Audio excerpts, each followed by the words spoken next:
Could everybody have a $20 million company? No. No. The only reason is not everybody will do what they need to do.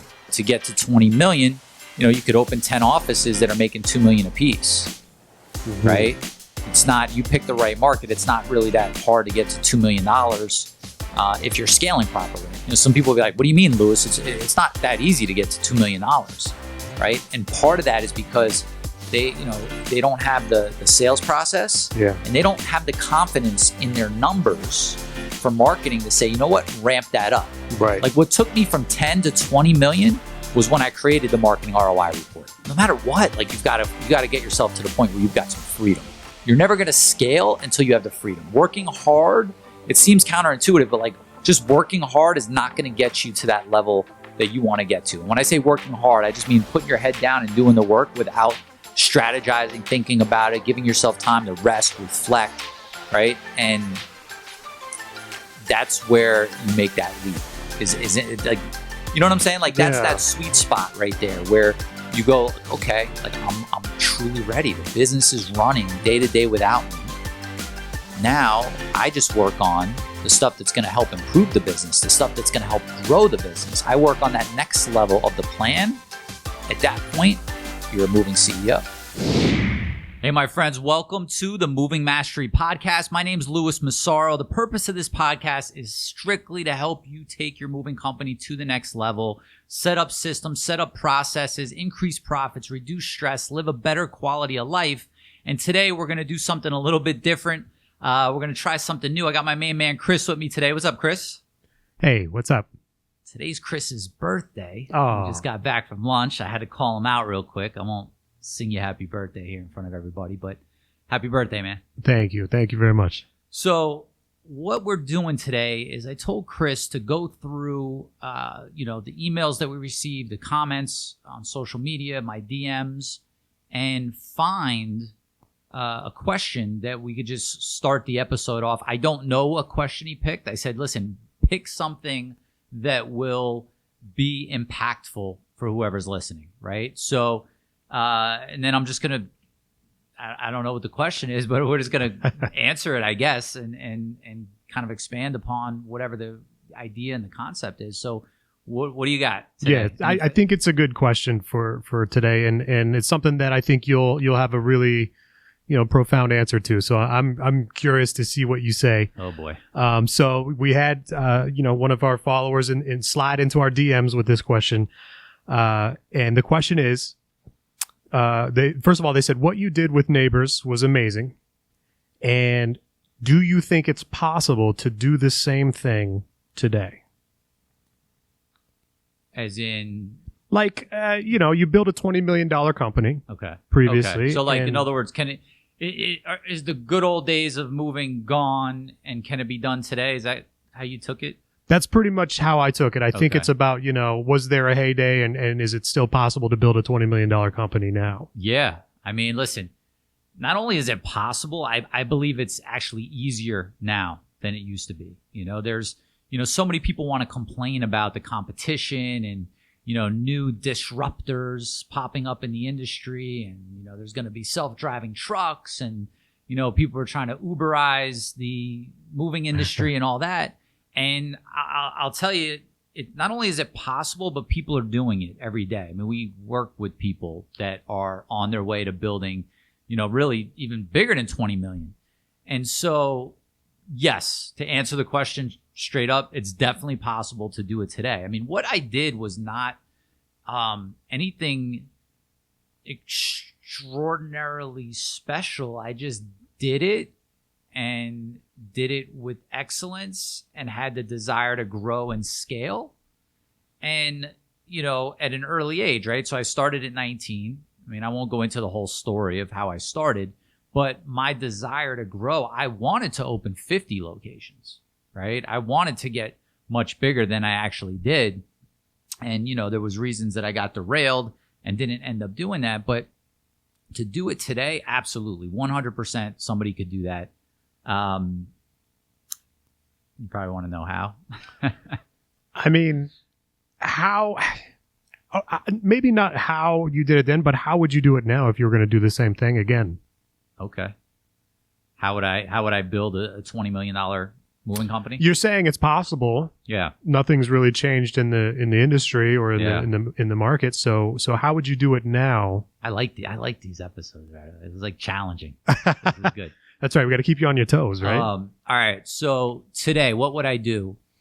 Well, let's just say starting from scratch, right? Let's start there, because regardless of where anybody is as they're listening, there's a component of starting from scratch that they might need to add, whether it's an additional office or another division or whatever it might be. So if I was starting from scratch, I would, pick a good market to start in, probably where, I already live, just because, it would be convenient. When I was young, I didn't have anything holding me down. So I went, out to a market that I thought was good, but I would pick a market and I would start with local moves, right? I would start with local moves and I would keep it really simple. One of the things that I see a lot of people have challenges with their moving companies is they try to go too wide, right? And what I like to say is go deep and then go wide. And what that means is, people will get into local moves and they'll only get to a certain level in their market. And they're going to say, I need to get into long distance. I need to get into commercial. I need to start doing junk removal too. And they look for all these fillers to help supplement and make more money. But in reality, if they just go deeper into the local moves, deeper into their market, like, know that there's a lot of money to be made in local. Like, I know that today. Like, that's where I would start. Hands down today, I would get one office, local moves, and start there and just dig deep. And what I mean by that is I would probably start, I don't know, I started with 2 rental trucks. Right now I could just, I could get some trucks. It's not a big deal. But even if I started with 2 rental trucks again, right? I'd rent 2 trucks. I'd put some direct mail postcards out there. I would start a pay-per-click campaign on AdWords, make sure that that's optimized, make sure that my landing page is on point, make sure that the conversion is set up correctly. I would buy some leads, and I would hire one person to start to, either be my dispatcher and handle the operations or handle the sales. I don't know. It depends on how I'm feeling, right? And when I say that, if I'm speaking for somebody else, let me not talk about what I would do. What somebody else should do is they should decide, like, would they rather be selling and booking moves all day and giving estimates and speaking to customers, or would they rather be dealing with the logistics of dispatch, operations, the movers, dealing with customers on the day of the move? Make sense? So either way, they probably should pick one of those 2 routes. I would, if you're going to hire one person right away to get started, I would pick one, right? What happens is if there's too many chefs in the kitchen trying to do the same thing, there's a lot of room for error, right? You want to have, designated roles within the company of who does what. And at the beginning, right, if there's 2 people, that's going to be, they're going to have a lot of different hats that they wear. They're going to be helping out with this, helping out with that. But I would try to have it as separate as possible, right? One person handling sales, one person handling operations. And that's true for any size organization, right? If you got 20 people in your office booking moves, you have a big call center of multiple locations, you need to keep your sales and your dispatch completely separate, right? You want your salespeople to be in like happy-go-lucky, positive land, right? Everything's great. And, we know the stuff that dispatch and operations has to deal with. You don't want that, that the possibility of that negativity coming into sales, right? Because as a salesperson, if you start to hear about some of the issues that go on day to day with the moves, whether it's, they're late, whether it's, they got there and they realize they need an additional person, or they're not going to be able to be out of the building in time, all the little things that go, into the day to day that can make dispatching and the business in general stressful. You don't want that getting over to sales, because if you're selling a product, you need to believe in your product. And if all day long you're hearing about just these little operational things that, most times they get worked out, right? And everything's fine at the end of the day, you don't want that leaking over to sales. So I would want that to be completely separate. Okay. Right? And I would start right away with, your sales process has to be on point. That's number one, right? No matter where you are, you've got to look at your sales process first and foremost. As I got into this space to, go on this mission of helping as many moving company owners as I can, relieve the stress, make more money, right? Have a better quality of life. I asked myself, like, what's the thing that would have the biggest impact to teach them right away? And it's sales, right? Without sales, you've got nothing.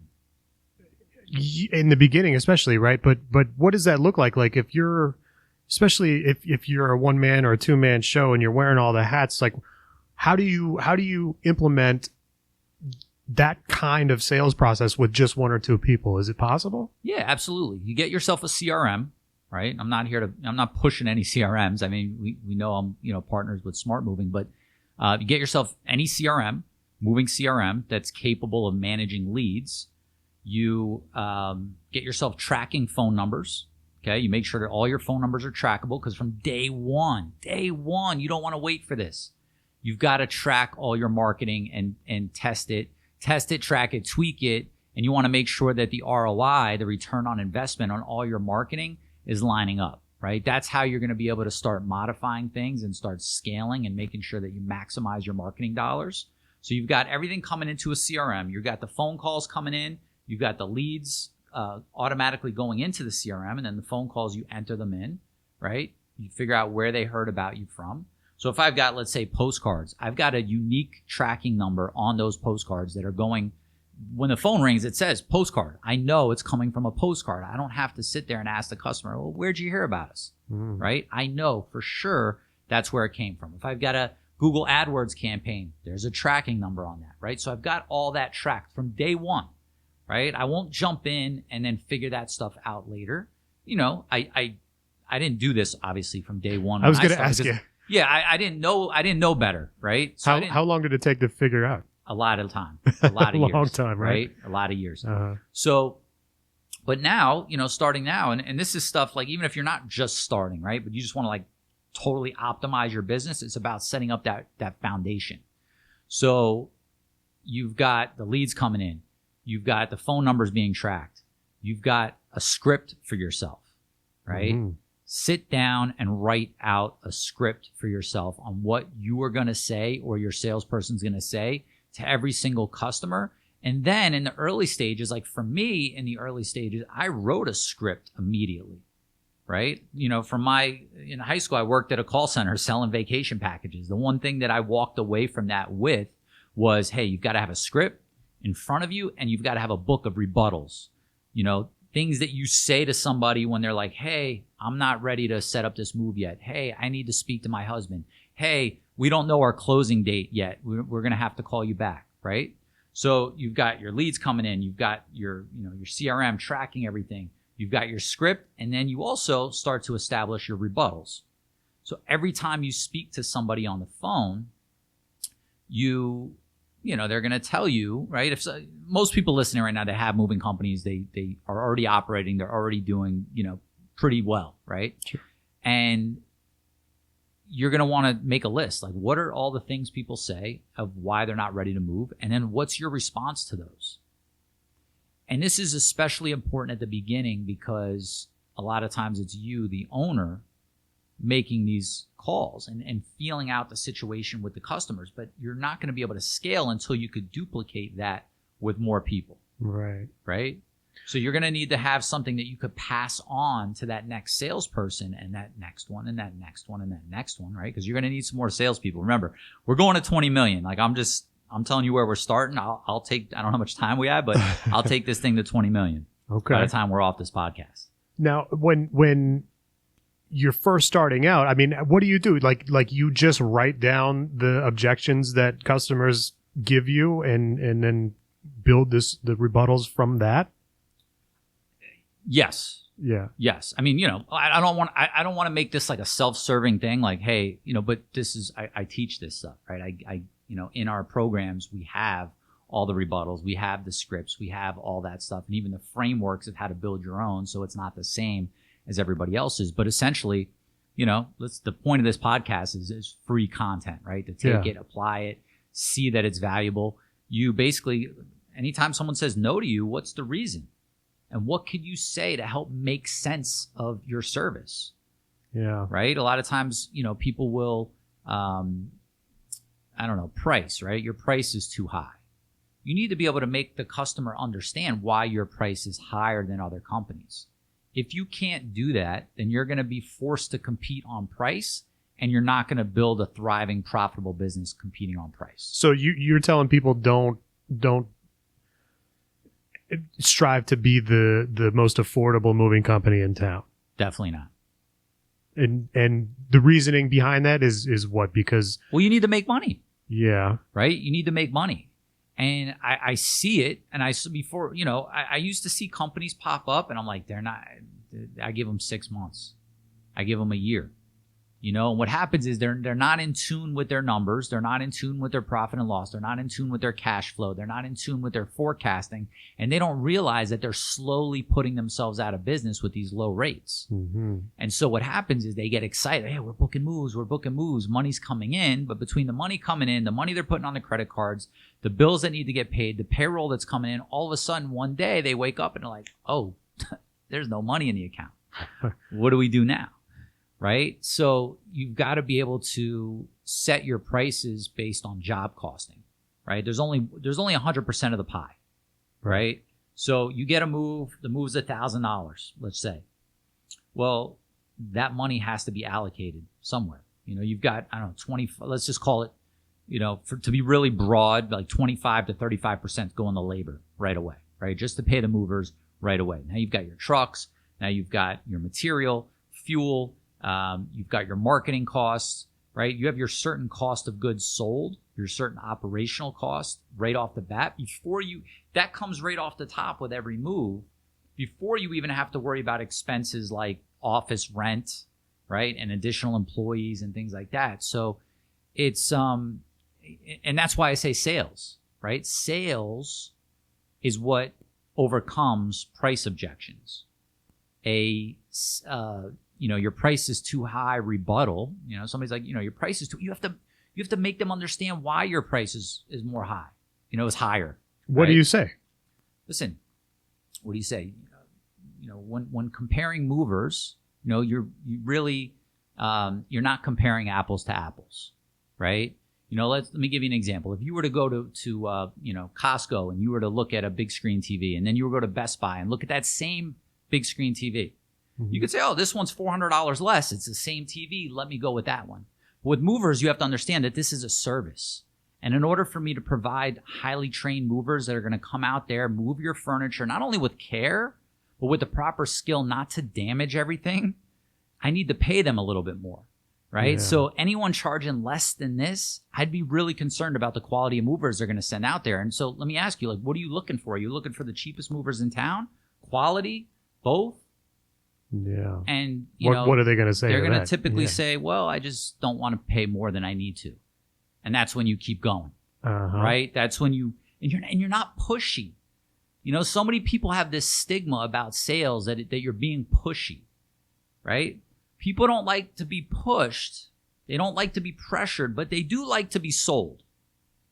Right. They do want you to tell them why they should pay more for your service. You can't back off from that.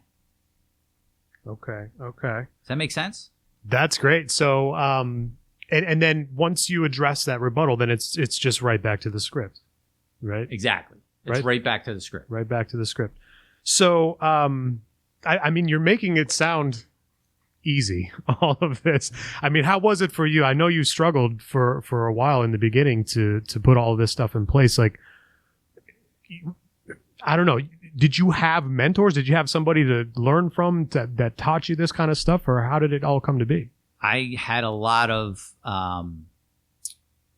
people that I learned different things from. Yeah. I wouldn't say there was like one person that I was able to gather all this. I mean, I went on a search, right? Every day it was like every problem that came up, my mind was always like, there's got to be a better way. There's got to be a better way. And I had a little black book. I kept it in my back pocket before there was like a phone you could write your notes in. Yeah. And I would just write down what I needed to go figure out, and then I would go figure it out. whether it was reading a book, whether it was like talking to the mechanic and asking them how they handle certain things, whether it was talking to my CPA and asking him questions, right? I went and sought the information. I went and found the information. And then I applied it, and I was always making adjustments, always trying to make it better. Yeah, I mean, that was the early days, right? So I'm taking us, we're kind of just at the beginning stages now, right? You want me to take this to the whole, how to get to 20 million?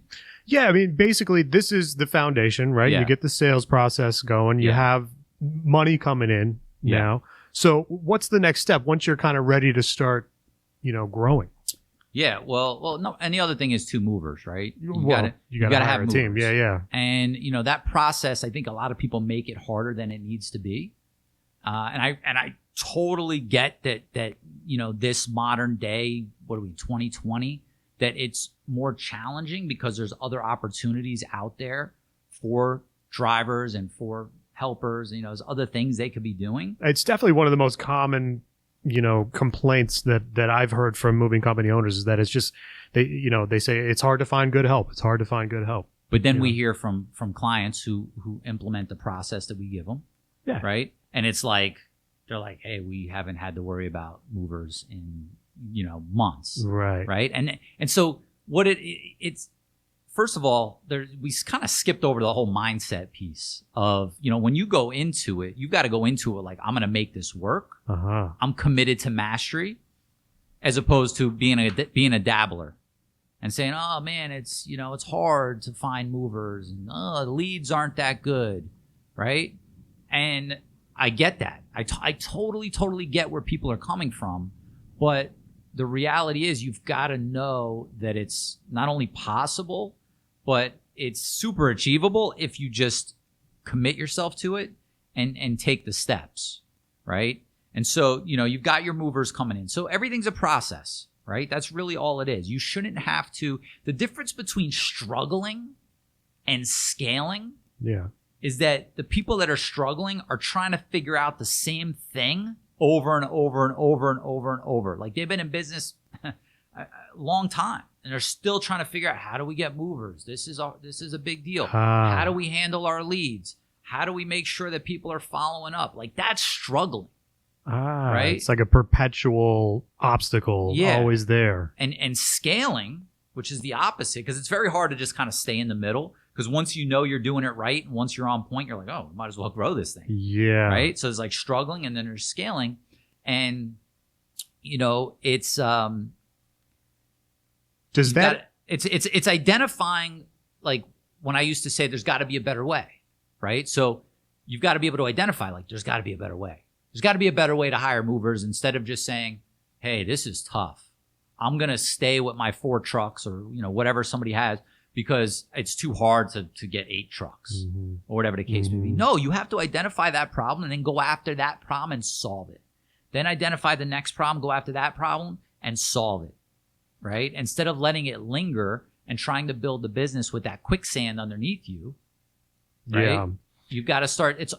The beginning stages, Chris, it's all about setting the foundation. It's all about setting the foundation. So you got your sales process. You've hired your movers, and you've got a hiring process. Yep. So meaning like you lose some movers, you just essentially start the process. Okay. That's it. You just start it. What's that look like? I mean, is it an easy thing to? Well, first you just need to, you have to look at that like leads as well, right? You kind of run them through like a mover hiring funnel, we call it, to where you can, let's say you get 100 applications in the top. Like first you've got to generate the applications. Then after you generate the applications, now you've got to get people on the phone and do a phone interview with them. Now, from those people, you've got to get some of them, right? Because let's say you get 100 applications in. You might get 70 of them on the phone. Out of the 70 you get on the phone, you might invite 30 in for an in-person interview, right? Yeah. After you speak to them. Out of those 30, maybe you hire 7, right? Okay. Out of those 7, after you put them through your training process and your onboarding, right? And you get them into the rotation, meaning you get them on the trucks and get them going. Maybe you've got 4 left. And out of those 4, maybe 1 becomes an A-team player. And you're like, well, that's a lot of work. Okay, but But if you know what it is, right, and you say, okay, in order for us to get 4 movers and 1 as an 18 player, we've got to get 100 applications. Okay, well, what do I need to do to get more applications? And that's it. And you start that process from the beginning, and you just make it systematic, right? You don't make it like reinventing the wheel every time you have to try to hire movers. So we've hired movers, we've got our sales process. What's next? Now you need to like fine tune the machine, right? You've got to basically just look for each and every area that you can improve upon, right? So it's like, there's really 5 key areas with a moving company, right? There's 5 key areas that have to be handled in order for that business to be successful. And when I say successful, I don't mean scaling to 20 million. We'll talk about getting there. But what I mean is just being able to, be a moving company that makes money, right? First area, you've got to have lead generation. You've got to be able to generate leads. Second thing is you've got to be able to book moves. Then you've got to be able to service the moves. Then you've got to be able to make sure you've got raving fans and happy customers that are out there giving you 5-star reviews online. And then you've got to have your reporting and your accounting on point. If you could just cycle through those 5 things consistently until you can't find any more screws to be tightened, then you're ready for the next step. So that's how you know. That's how you know you're ready. Well, and you need to be turning a profit too, right? I mean, I wouldn't start trying to scale until you have a business that's netting 20%, right? I mean, I wouldn't be trying to duplicate something that's not ready to be duplicated. I mean, essentially what you're doing is on a small scale, you're creating a model, right? No matter what you do or decide to do in the future for your business, you've got to create a model business. So whether you want to sell your company, right? I mean, the only way you're going to sell your company for top dollar is if it's a model. Somebody could walk in and go, wow, this thing runs. It runs without the owner. It's truly turnkey.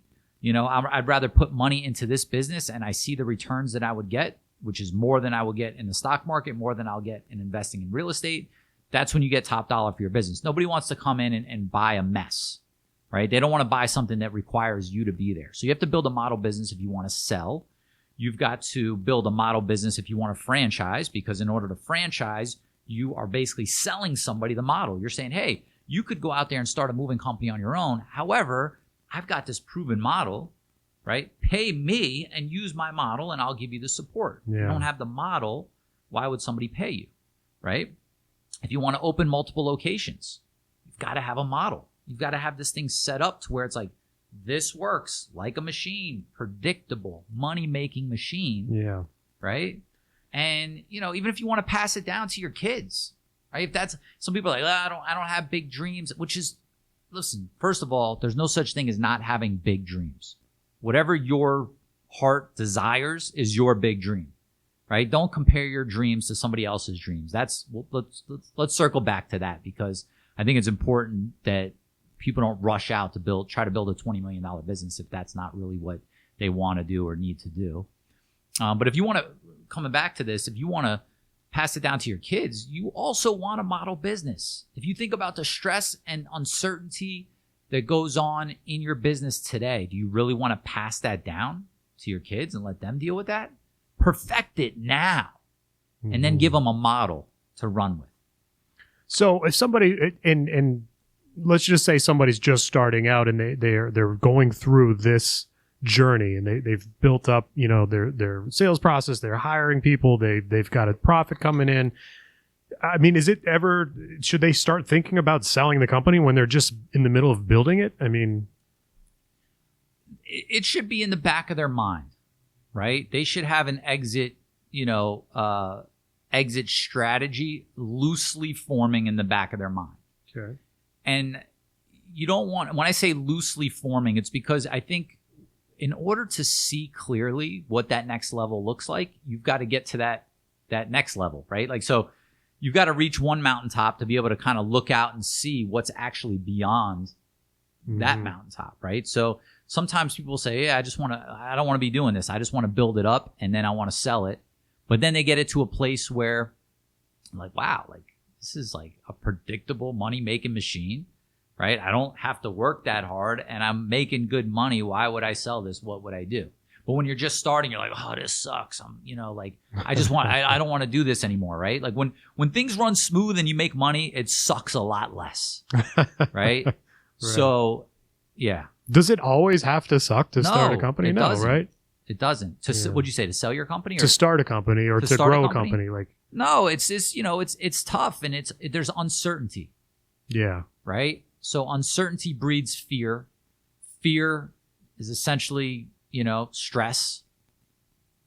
Yeah. And when you have that uncertainty and you don't know that it's going to work, it's hard, that's where the sleepless nights come from, right? That's where the stress comes from. That's where feeling like the answer is to work harder comes from.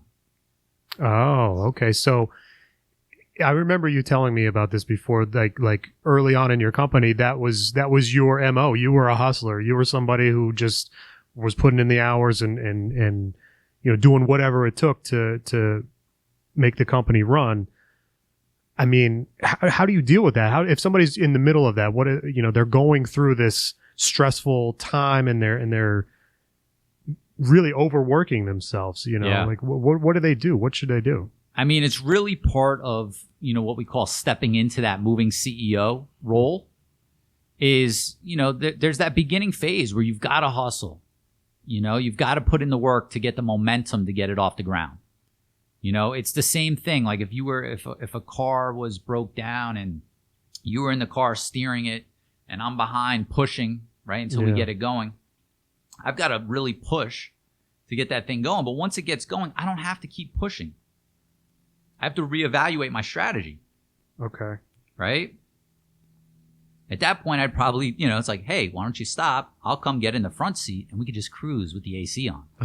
Like, I don't need to stay back here pushing and pushing and pushing and pushing.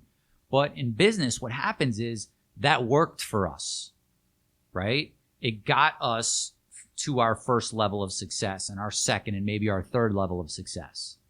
Just pushing. And so, it's kind of like that fight or flight instinct.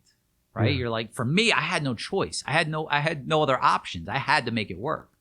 Right? So it was that hustle and it was that grind. And for me, the wake up call was, being on the floor, curled over, waiting on trucks, dispatching crews and was excruciating pain in my stomach with stomach ulcers and more stress and just deteriorating health over the amount of grind that I was putting in. And that's when the whole shift came. And that's when, I really, what I call now stepping into that moving CEO role and just taking a different approach to it. So going back to building a $20 million business, right? Because you've got your foundation, you've got your model business, right? You should be able to, if you're a brand new company, you should be able to have a model business within a couple of years. Okay. If you're an existing company and you want to turn your company into a model business, you should be able to do that in 6 months to a year. Okay. Right. And I'm saying that like I totally understand what I'm saying when I'm saying that, but I'm challenging people because people think it's going to take so long to do. And it's not. Right. It's a matter of deciding like, okay, I want to go this way.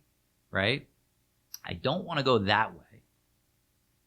And every moment just making decisions that lead you in that direction instead of that direction and doing the stuff that's hard. And I think where a lot of people get stuck is, existing companies, they've done things the same way for so long that they feel stuck. They're like, if I start making changes, my people aren't going to embrace it and it's going to be challenging. And I know I've got this person and they're overpaid and they're not really delivering the value that they need to deliver and I need to get rid of them. But what's going to happen? They're the only person that knows how to do this and they're the only person that knows how to do that. Yeah. And so they feel trapped. Right. So I want to keep it on like, this journey to 20 million. I could go on about the existing business. We'll do another episode on that one. Okay. Let's. So now that you've decided you've had you're past the hustling hump. Let's call it right. Yeah, like you've put in the effort. You've got your foundations in place. The company's become a model business, and it's time to, as you say, step into that role of the moving CEO. Yeah. How does an owner go about doing that? Well, what is it? What is the role of moving CEO, right? As opposed to the way you own the business now. And I'll look at the two versions of myself in the business. Okay. There was, early me, the business, moving business owner, moving company owner that was just grinding and working and trying to figure things out, making money, but, just figuring it out along the way, right? Building some processes, just not really taking it that seriously. And for me, it was because I was fortunate to be making money. So it masked a lot of the inefficiencies, which I think a lot of people know that in their heart. They know like, hey, I'm doing good, but I could be doing a lot better. So there was that me. I didn't take time to really reflect. It was just action. And that action got me up and off the ground and got the momentum. But then I hit the wall, right? So then when I made the transition to, moving CEO, it was just the realization that I had to take a different approach to the way that I ran my business. I had to take a different approach to the way that I ran my life, the way that I ran my days, the way that I took care of myself. And I started to study and understand, like, how do people run big companies, right? Because, you think you have this big company because you have a few $1 million business, but there's big companies out there, right? And there's people that have many, many more employees, much more responsibility, much more regulation to deal with than we do as moving company owners. And I was like, all right, so how do they deal with all this? If I'm stressing and I'm struggling, like, how do they do it? So started looking into that and basically just started, down the road of approaching my time, my day, and my priorities differently, and said, you know what, how could I run this business so that I'm able to know exactly what's going on and be on top of everything with reports to be able to see exactly what I needed? Because I had this feeling at the time of like, man, there's so much invisible stuff that I feel like I need to see that I can't see. And this happened to me after I had 5 locations, right? Because when you have one office, you could see everything, right? You can walk around and you're like, okay, I see what's going on. But now I have multiple locations and I couldn't see. So I felt like there was information that I needed in order to be able to really have the reins and control everything. Yeah. And I knew that I needed certain reports to be able to do that, right? So I identified the reports. I knew that I had to have certain meetings in place on the calendar, on the schedule, on a regular basis so that I can meet with my managers, I can meet with my team, I can meet with my accountant, I could go through the stuff that I knew was important. And then I'm like, okay, so how do I get this all done? And, I came across the concept of putting things on your calendar, right? Instead of just showing up every day and being reactive. And I said, okay, I'm going to take blocks of time and I'm going to start blocking out on my schedule the things that really matter for the business, right? And it's a scary thing because you have to step away from the day-to-day. You might miss a phone call that might lead to a move being booked. You might not be there to handle some customer service issue that might require your attention, right? Like you have to slowly start pulling yourself away. And so what I did is I made Fridays my day for that to start. That was like my lever, if you will, to just give me some leverage to be able to move away. So I blocked out that time on Fridays to start working on what I called CEO stuff. And what's that? The meetings, the reports, the block time, being able to strategize over what the next move is and then delegate. Yeah. Right? Instead of doing everything myself, So, kind of jumping into it, it was, all right, we need to set up systems and processes. Like, there's no question about it. Why are things in the Denver office being totally different than Orlando, right? Why is Seattle totally different than Boston? Like, why are these offices not operating the same exact way? They need to be, right? And so that was, when you talk about stepping into the moving CEO role, it's like first getting yourself there and then saying, all right, what needs to happen in my business for this to really be able to scale? Right? You can't scale without the processes. Then you've got your people. You've got to be able to delegate to your people, but they have to be very clear on what their roles are, right? Like when somebody first came in and I hired an outside consultant to come in and, teach me the corporate stuff that I felt I needed to know. And he told me, where's your organizational chart? And I was like, is this a joke? Like, I'm a moving company. What do you mean organizational chart? And after he left, it started to make a lot of sense on why I needed that. And I started to create it, and I started to build roles and role descriptions behind each one of those positions. So, I didn't have all the people in place yet, but I said, okay, what is it going to take for me to run this business the way that I want to run it and get it to the level that I want to get it? What does that game plan look like? I'm going to need this person. I'm going to need that person. I'm going to need this person.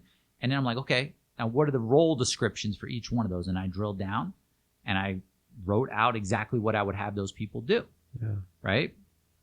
At this point in the journey, like, how far along were you? Like, how many years into owning a moving company were you at this point? After 3.5 years of the first day that I opened, I had 5 locations and a call center. Wow. Okay. And it was, it was not fun because I was, I would fix something in one location and then something would happen in another location, and I was on the plane going there and going there. And I literally was on planes writing out processes, trying to say, like, this has to be done the same way. Like, I can't manage 5 locations that are doing things 5 different ways, right? It's not like I have 5 different types of businesses. It's the same business. It should be done the same exact way. And so, I would say it was probably about 5 years after that I started to realize that I needed to see certain numbers from certain locations. And then probably a couple years after that, I was really I made the processes a priority, right? Because it was too much to deal with without that. So you adopt a moving CEO mindset, right? And skills and habits. Skills and habits. What's that mean? Like in your personal life?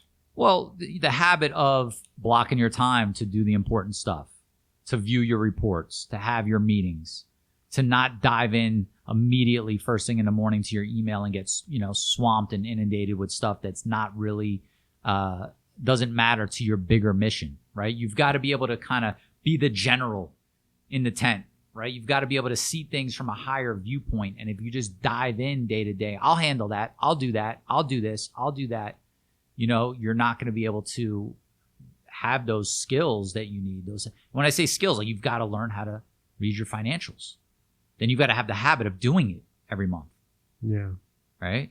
So if a moving company was an owner was at the point where they're ready to step away and start working on scaling and business development, where do they start with that? Where they need to start is, first of all, I think everyone needs to think about what they want, number one, right? Because I know for me, it was like, I was like, I'm going to scale 100 million, right? But there was no real reason for that. It just seemed like something to do, right? And I was young. There was like ego involved. I was like, I want to be the biggest. And, and it's really unnecessary, right? Figure out like where you want to be, how much money you want to make, and what's it going to take to get there. Right? Because then you can figure out what your game plan is. You could determine what model, we've established there's 5 successful models to scale a moving business. Which model are you going to choose? And then you've got to look at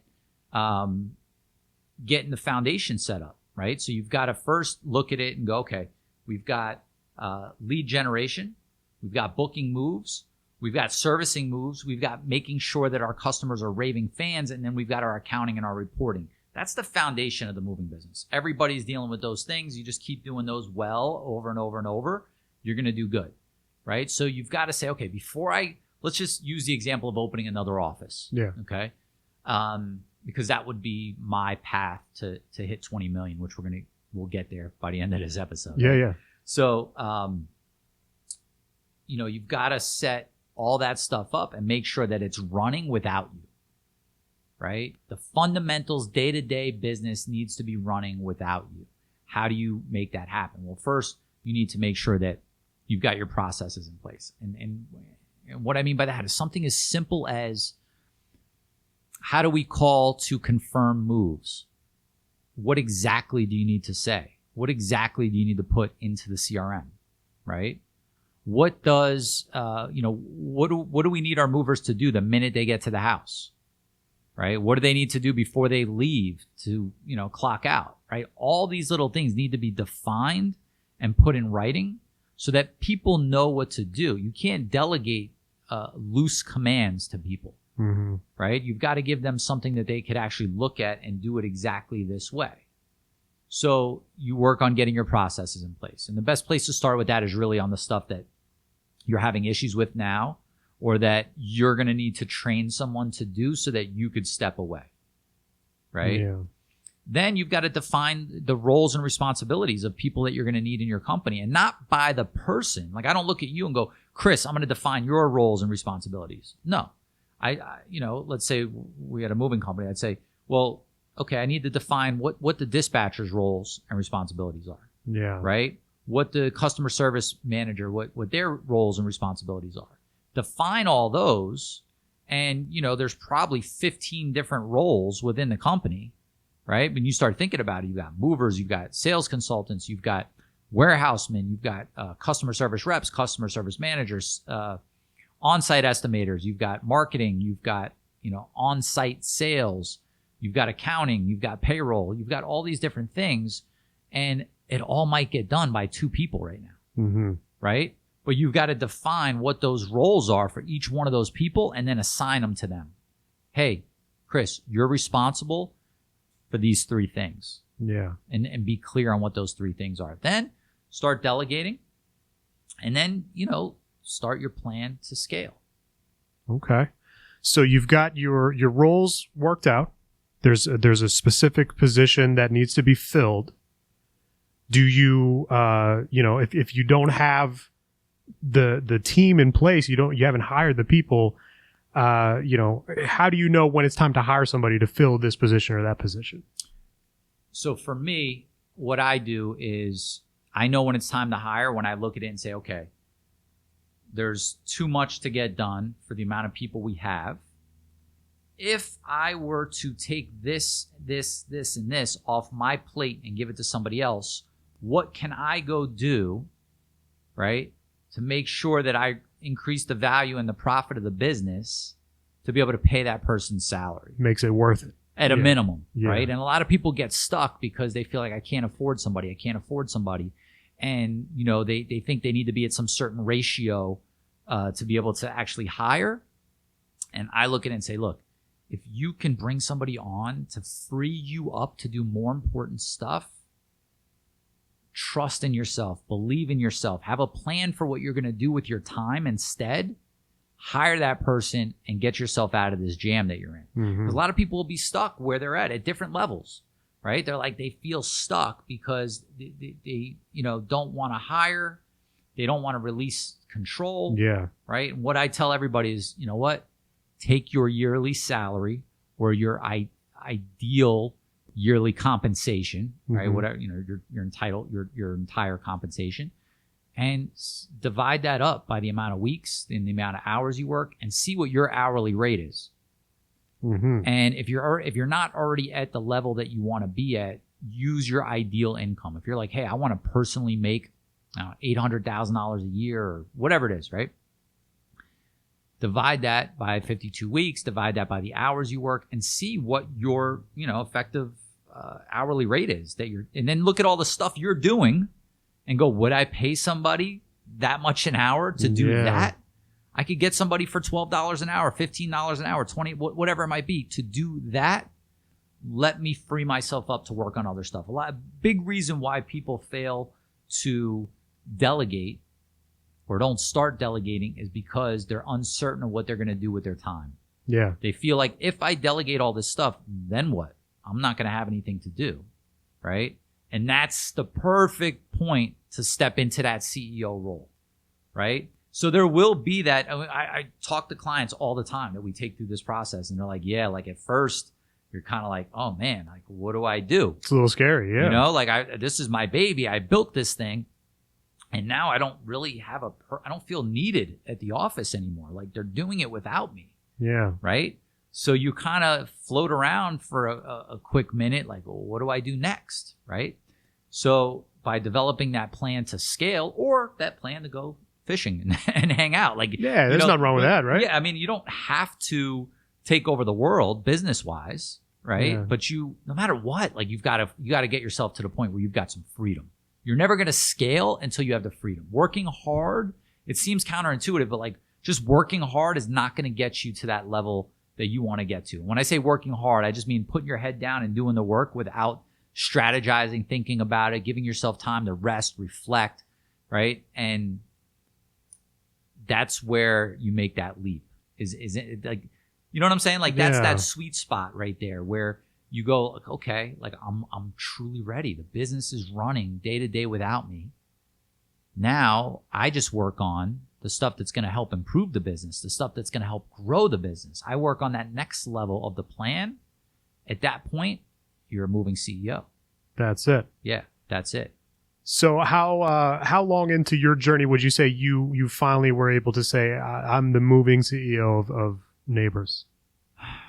I'd say it took, I thought earlier, like, you think you have it all under control. I mean, even now, like, I'm still growing. You're still growing. Hopefully everybody's listening is still growing and, won't stop growing. I love to grow and get better constantly. Yeah. So, I probably thought I was there, 7 years into it, but it probably took me like 10 years into the business where I had it, in my eyes now to a place where it was like, I didn't have to do anything.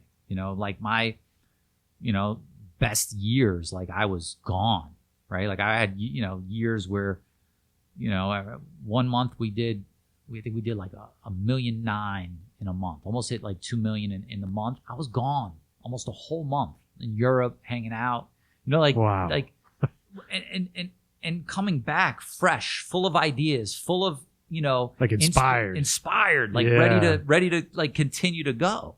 Right? As opposed to being there every day, draining myself, right? Yeah. Not having a chance to zoom out and see the bigger picture. I would say it probably took 10 years to get to that point. But I think where I was 5 years in is still is still considered, moving CEO level for sure. So you were 10 years into the business, and for the next, 6, 7 years, you just continued to focus on scaling and growing and just solely worked in a CEO type capacity, right? Or that was it. That was it. I mean, whenever I was working, it was like self-imposed, right? It was not like, hey, the business needs me. Yeah. I need to go in there to answer phones, and I need to go in there to manage people, and I need to go in there for this. It was no, like, I want to do this new initiative. I want to roll this out, right? Okay. So then I would go in and roll that out with the team and whatever else. So it was like when I worked, I was working on growing or improving, or, it's not always about growing. Yeah. It's like, how do we tackle this problem? How do we deal with this? And so there were more like, priorities based around certain objectives that were going to help get where we wanted to go. At that point, would you say it was fun? Like, yeah, I mean, it's yeah. Yeah. Right. I mean, like, business is a game. Mm-hmm. It doesn't feel like a game when you're struggling to make ends meet and you're totally uncertain if it's going to work.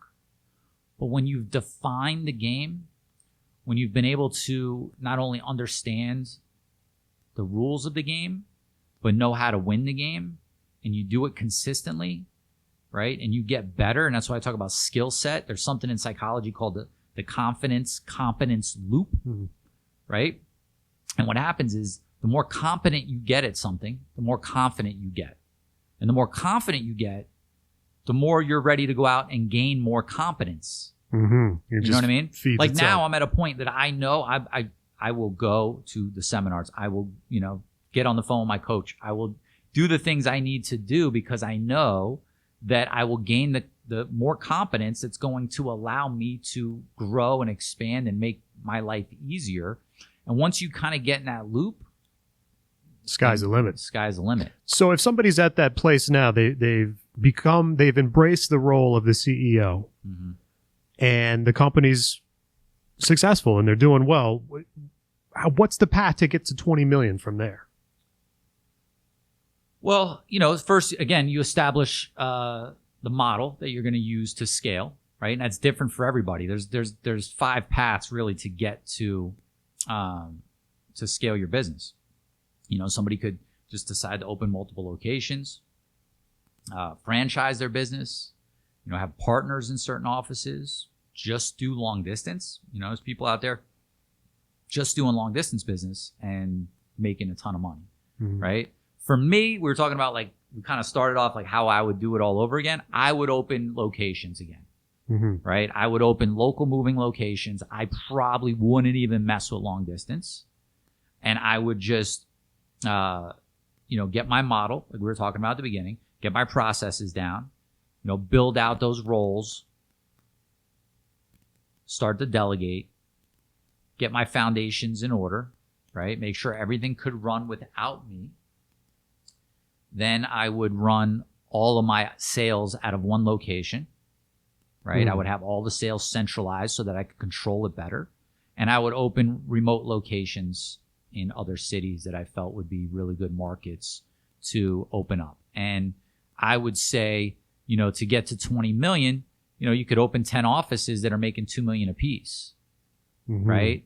It's not, you pick the right market. It's not really that hard to get to $2 million if you're scaling properly. And, remember, we started off talking about sales. Yeah. Right? We started off talking about, your tracking numbers so that you can understand what your marketing ROI is.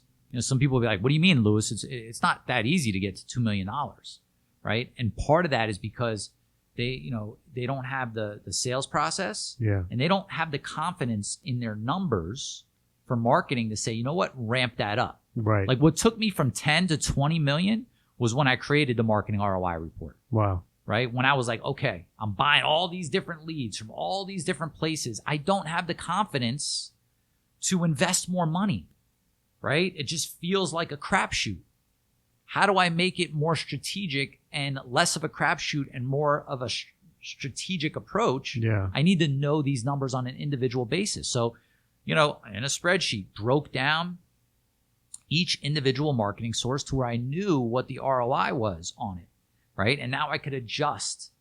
And now I could take something that wasn't working that well. I could take all that money and I could move it to something that is working well. Remember I talked about at the beginning how it's easier now than it was 20 years. I mean, it's 20 years ago that I opened my first company. Yeah. Because you were stuck in your advertising back then. You were in the yellow pages. You were stuck for a year. You couldn't take that money and reallocate it somewhere else once you saw that things weren't, working the way that they should.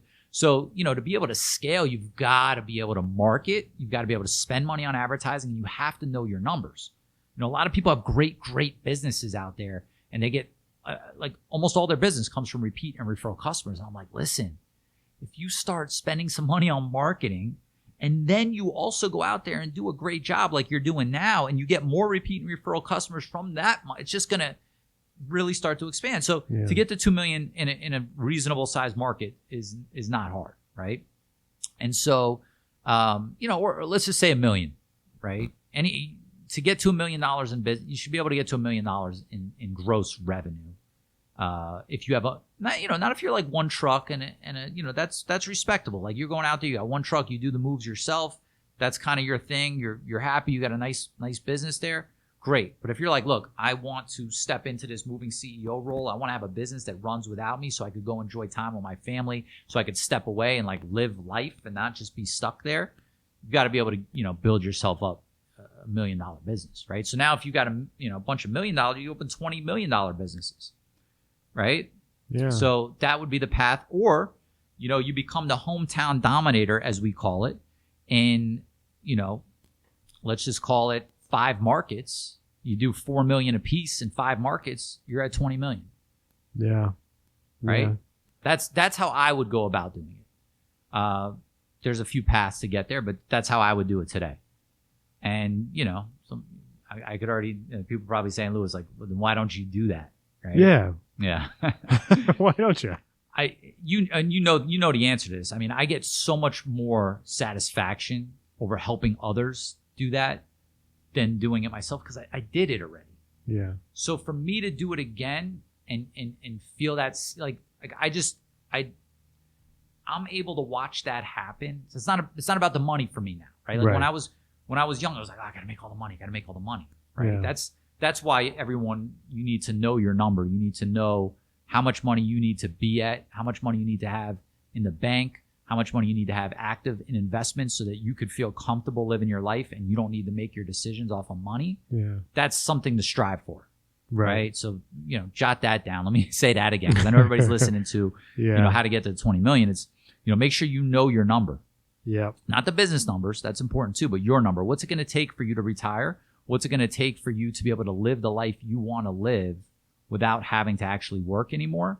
Know that number, because when you don't have to make every decision based on money, life becomes much less stressful. So for me, like my biggest joy is the fact that, I've got, I would say, I'm involved in so many moving companies, not ownership, but, with our private clients, and being able to watch and execute the plans and letting them go, like, reap the rewards. It's a lot of fun. It's so satisfying to me. Yeah. Because you're taking them from struggle to scale, right? And I shouldn't say taking them. You're just kind of guiding them a little bit, right? Yeah. Because they're doing the work, right? It's just, they're not going through all the unnecessary challenges. Yeah. That's why I don't do it again. Yeah. And I know you. I know the type of person you are, and the fun is in the actual building of the thing. Like once you've got it built, and it's running, you want that challenge, right? You want that strategy, the play of the game, right? Like that's what it's about. Yeah, definitely. Definitely. So that's how you get to 20 million today. Yeah. Yeah. Is there a limit nowadays in the markets out there? Like, could everybody have a $20 million company? No. No. The only reason is not everybody will do what they need to do. Yeah. That's the reality of it. Right. Yeah. That's the reality of it. And people will see my videos for, hey, come to the seminar, or hey, check out my course. I'm like, man, that guy might be, he's salesy, right? And it's because like I know the value and I know what's on the other end of that for you, right? Well, at this point, it's been 3 years of helping people. We've seen the results. Yeah, it's hands down. We see it not only in the businesses but in their lives, in their income. Yeah, and so will everybody do it? No, everybody won't do it. And it's because, I truly believe that, people will say, Louis, what are the best, what books should I read? And I'm like, go to the bookstore, go to the personal development section and just start grabbing stuff that talks to you. Mm-hmm. I think that's what blocks more people. For me, I love that type of stuff. I love trying to figure out what's in my mind and how to operate this more efficiently. Yeah. Right. If you could operate this more efficiently, the business stuff becomes, it's all interconnected. It becomes much easier. Yeah. Yeah. So I think the people that say, hey, you know what, like they're really committed to mastery and they're not, there's people, I'll get messages like, hey, I'm thinking about trying moving out like that. You're going to fail right then and there. You got to go into it like I'm doing this. Right. Even people, listen, I know people that are still in the business that wanted to sell their business because they were just so fed up with it. And once they got it operating to a place where it was making money, it was no longer stressful, it was, fun, and felt such a sense of satisfaction to like sit back and look at what they've built. Yeah. Right? Their whole perception on it just changes. So if you're listening and you are, listen, you're either getting started or you've been in the business for a while and you're hitting some kind of challenge, you're no longer into it anymore, or you feel like growth equals problems. Right? A lot of people feel that. Yeah. And I totally understand that. Right? But if you feel like growth equals problems, I'm just challenging you to look at it differently and just ask yourself, like, if I was to take a different approach to the way that I run my business, is it possible that I can make more money, be less stressed, have more freedom, and have a whole new perception of what I have going on? especially the people that are already successful, especially the people that already have, 7-8 figure businesses that are already making, anywhere, whatever they're making, right? They're making a good living. Yeah. I really want to challenge you to say, like, could you go to that next level? Yeah. And without bringing all the BS with you, right? People think next level requires that you bring all that, like, you got to bring all this hard work that you did and all that stuff, and then add more to it and carry all of that. The burden lightens as you go up. Yeah. So I challenge you to be there because it's a lovely place, and that's my mission. That's my goal. And there's never been a better time. There's never been a better time. Right. Never been a better time. Economy's booming. It's a new decade. It's 2020. I mean, and think about things in long term, right? Everybody, I used to be guilty of this too. I'm like, oh yeah, well, what could I accomplish this month? What could I accomplish this year? Right? Look at what can you really accomplish in 10 years if you really put your mind to it. Yeah. If you really got focused, you really made the decisions you needed to make, you really cut out all the stuff that is not helping you in your business and in your personal life. And just literally, if you were walking down the street and you're just heading in the wrong direction, if you just turn around and go the other way, that's it, right? You won't get there right away, but it's like one step at a time. One step at a time. Like, don't get stressed that you're at the level you're at now and you want to get to this other level and you're not there yet today. Just turn in the direction that you need to go and start taking one step at a time. That's it. Doing the right things in the right order, right? I mean, yeah. That's awesome. That's awesome. Well, there you go. There's the path to 20 million. I wish I would have written down who asked that question, but there's your answer. we won't call them out anyways, but so there's your answer. That's how you do it. It is possible, my friend. So, and one last thought is, don't feel that you have to go to that level. Don't feel, we live in this world of comparison right now. Yeah. Where, people are on social media and they're bragging and, a lot of times about stuff that's not even real and it's not even accurate. And it makes other people feel like they need to be doing these big, big things. And, it's when you could start to establish what you want in your life, in certain key areas of your life, like in your business, right? Your finances, your relationship, personal growth, contribution, health. When you could identify like what you really want, you'll realize that it's probably not a $20 million business, right? Mm-hmm. That's just, you're like, oh, it sounds good. It sounds like all my problems will be solved at that point, right? Like, let's just go to 20 million. But, you've got to be able to look back and at every stage of where you're at, like wherever you are now, you probably have a certain level of success that at some point in your life, if you were to look back at yourself 10 years ago and talk to 10-year-old younger you, right? And say, hey, look what we got now. They'd be like, oh man, wow, you made it, right? Yeah. So like along the path, strive to get to where you want to go, but be satisfied where you're at, because you could always be looking for that next thing, and that's good. However, look at what you've got now and be grateful for that, and know there was a time in your life when you didn't have that, and all you wanted was that. Yes. Like you maybe you've got a couple offices now, you've got 3 offices, and your goal is to go to 50. I bet you there was a time where all you wanted to do was open one office and make some money. For me, all I wanted to do was open one office. Right? I was like, hey, I could open one off. I could make $100,000. That would be awesome. Right? Yeah. And then it was like, I got there and I'm like, okay, if I could make 400, and it just kept growing and growing. And I didn't learn this lesson early on. Right?